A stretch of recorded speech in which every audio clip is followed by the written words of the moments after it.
Hi, this is Joe again with another movie review. And since this week, there was a little movie that's coming out called 50 Shades of Grey.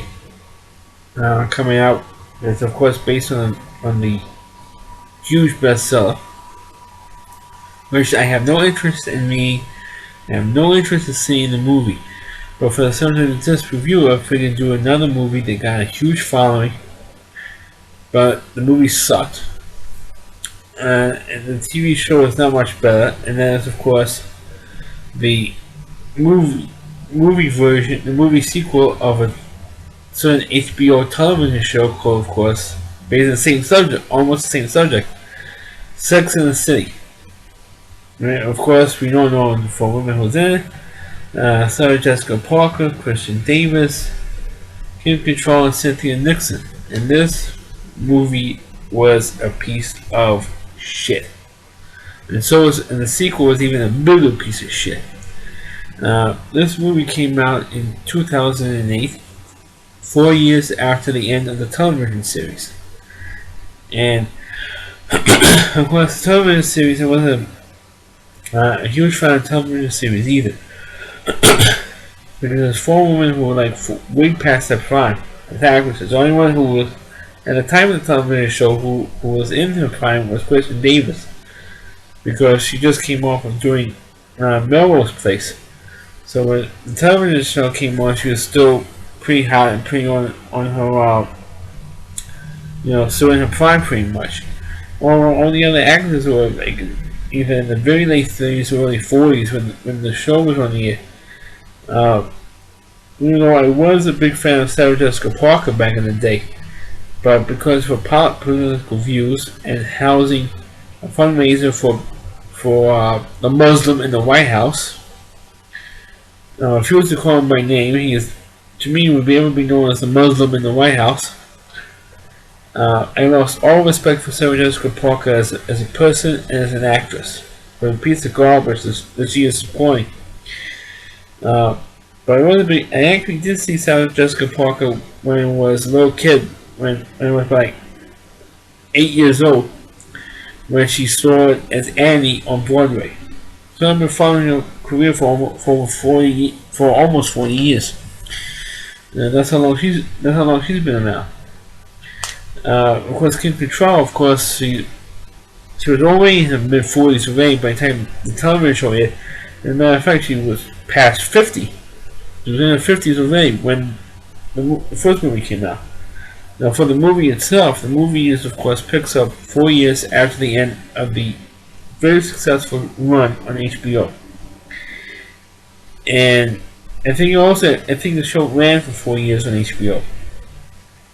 So 4 years after its run, the final episode, and of course the series ended with Sarah Jessica Parker getting together with her character Carrie Bradshaw, who writes a sex column in a local newspaper or magazine or something, and she gets together with Mr. Big, played by Law and Order's Chris North.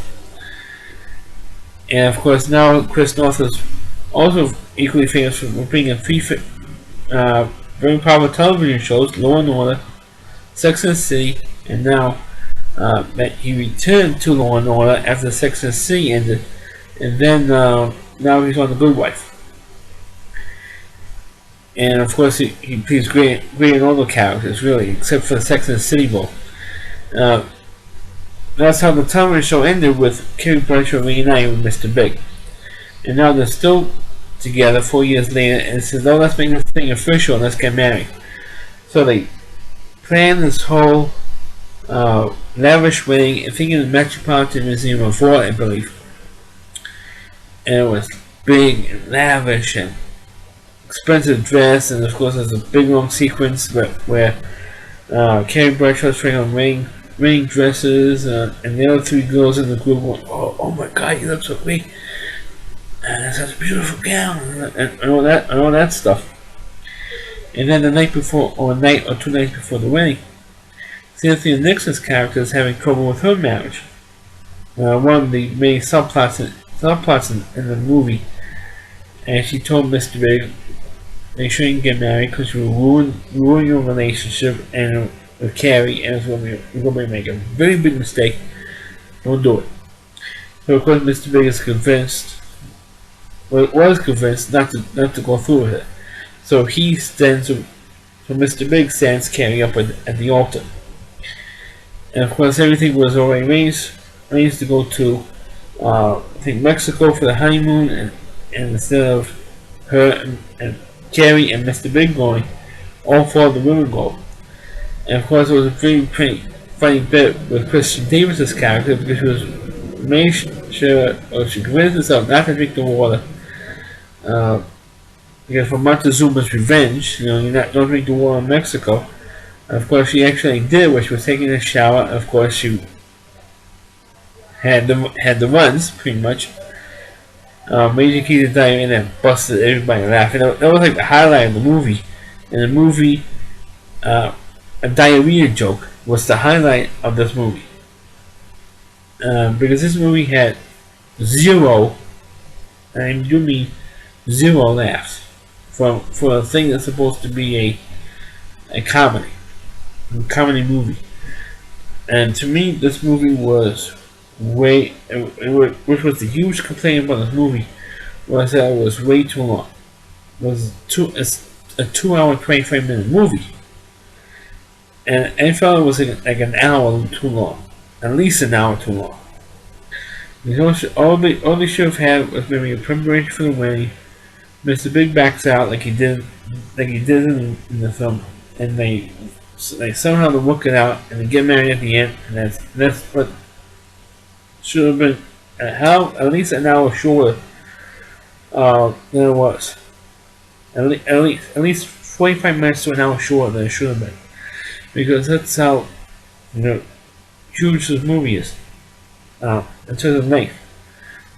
And because the movie is that long, and there's no way in hell this movie should have been almost a 2.5 hour movie.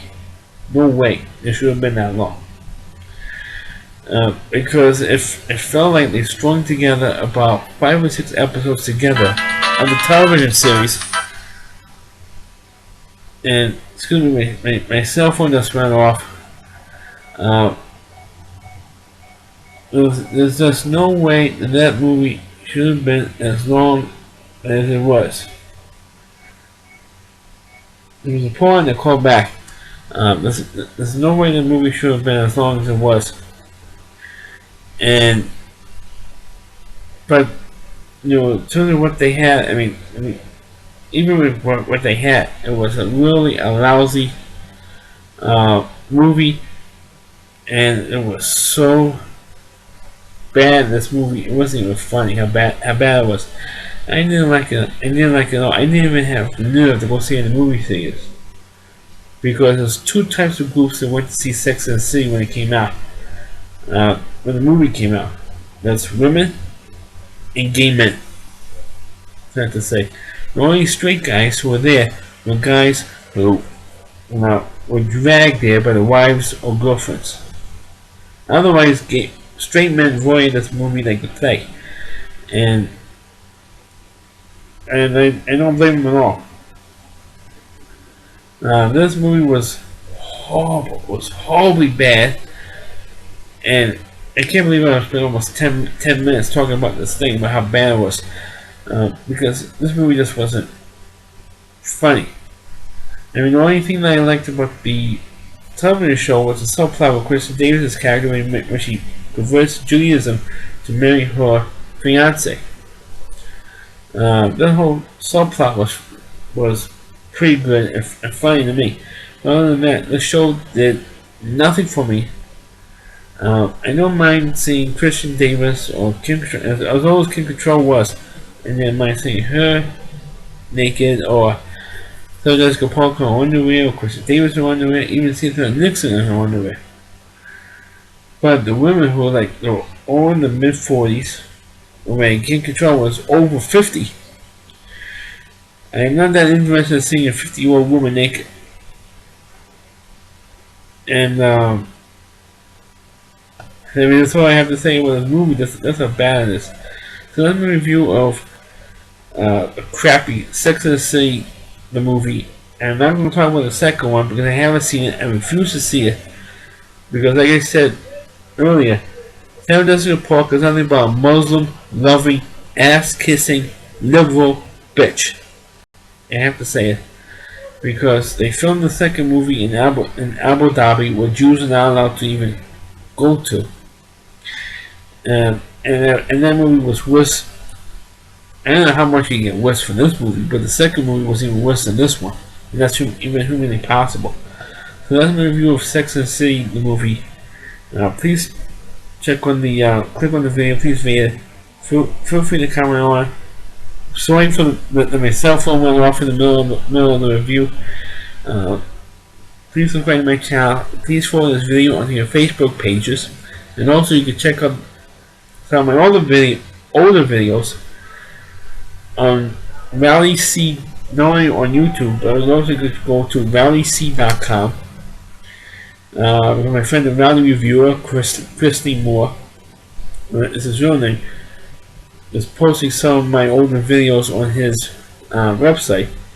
So you go to rallyc.com and you can check out my older reviews, and also you can check out his stuff, his material, and he's done great. I mean, he's my favorite online reviewer.